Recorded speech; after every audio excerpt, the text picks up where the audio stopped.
Hey, I'm Pops, and I hadn't done an independent comic review for a little while, so I want to touch on INFINITALE Chronicles, The War of the Tree, written by Chris Fisk. I've had this for a little bit and just kind of didn't really get around to doing a review on it. It is a bit out of my normal wheelhouse of things that I read regularly or that I'm really, really into. I'm more of like, a tights and capes comic book fan, superhero type stuff, and not as much about like fantasy stuff and things like that, even though, I have a guilty pleasure of like Death Dealer and things. So, anyway, that all being said, INFINITALE Chronicles actually was an Indiegogo campaign. It has wrapped up on Indiegogo campaign very successfully, by the way. I very kudos to these guys. Complete independent work, small scale in the grand scheme of even what other creators are and what they've accomplished.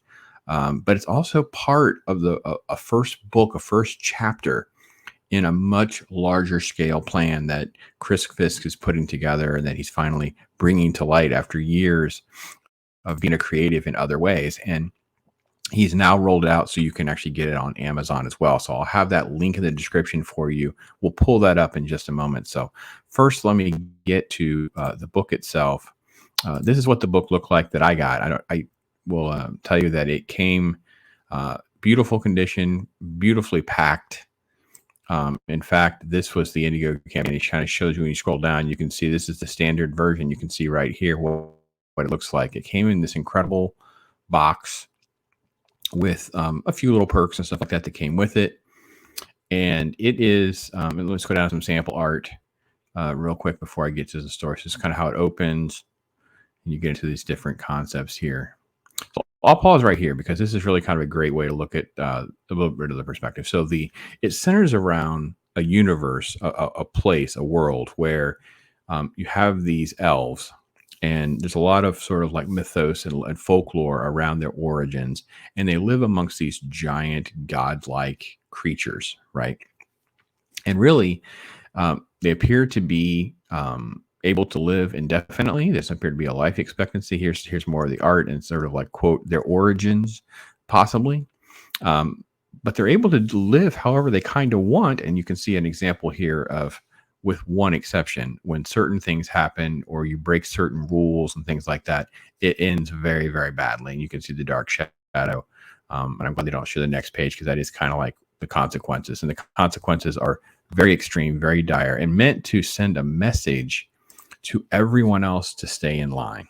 Now, the story itself really centers around a queen and her king in this elven community. She is pregnant, which is kind of gone against some of the elements of what they knew or understood about their origins, but she's going to give birth.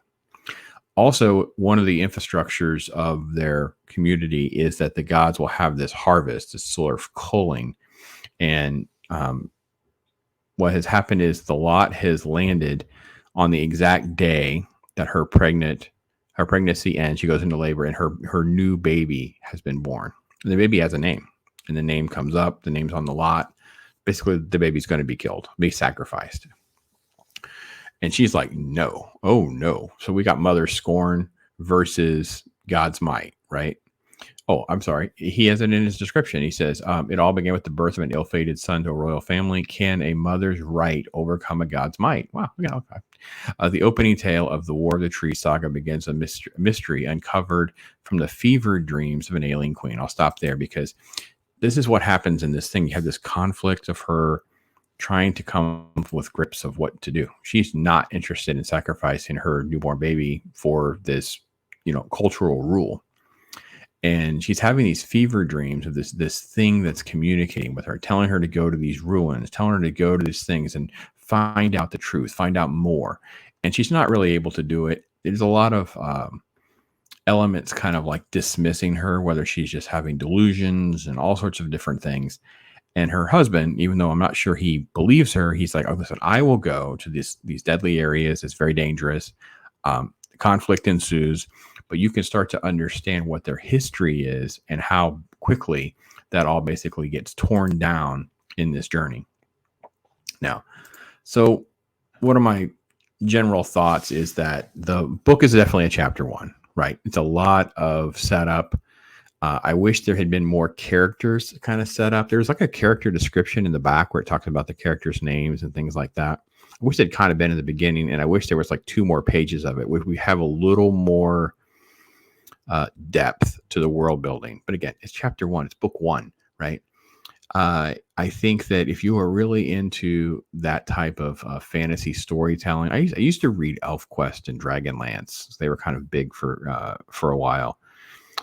This kind of has some elements and rooted in that type of stuff. And obviously, Chris comes from like a gaming background, so there are ties already and plans in the works of trying to figure out ways to incorporate the gaming elements and bringing some of that stuff to light as well. So I definitely would think that you should keep an eye out for that if that's something that you're into. Let me get the Amazon link for you, so you can also kind of see it is already available there, which really turns out to be a great idea, especially overseas. Just let Amazon out the way of dealing with it. You can actually get a physical copy. It says $7.99, but there also are other Kindle editions and things like that. And there's like a different cover and stuff, so you get sort of a different version of the cover here.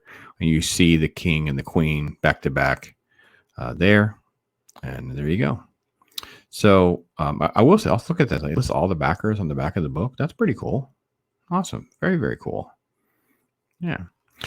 So here's some of the different things and elements. Still yet again. Here he shows the next page, the consequences of that, and then of course the back of the box. So that link is in the description for you. You can go on over there and you can get that. As a superhero, traditional, mainstream comic reader, not exactly for me. I didn't dislike it in any way. I think it's a fine read. It was a very fast read in the sense of it's not like it's, so complicated that it bears you down or anything like that. It moves relatively quickly. It moves through characters quickly. It gives us enough information to follow the story. And it kind of keeps going. It'll be interesting to see how the universe expands and grows in subsequent books.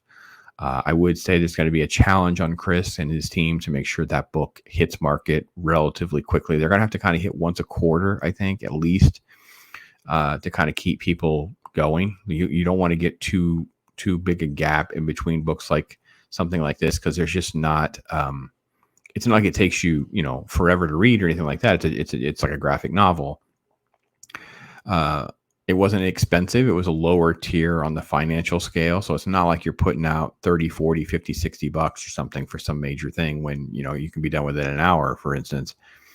Obviously comic books don't take an hour to read, but whereas this is more like a much less expensive investment in purchase than some other campaigns and independent creators. So Chris has done a great job there. So kudos again to him and his team for being able to pull that off. So quality was great.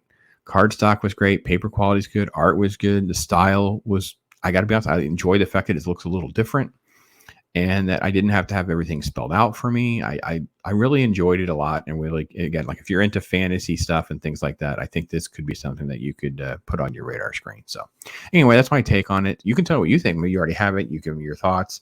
I may try to reach out to them and see if I can get them on right now. It's just scheduling is probably the biggest hurdle. But I can tell you that did really enjoy it, and I would love to hear your thoughts and things like that. So anyway, I'm Pops. That's my take.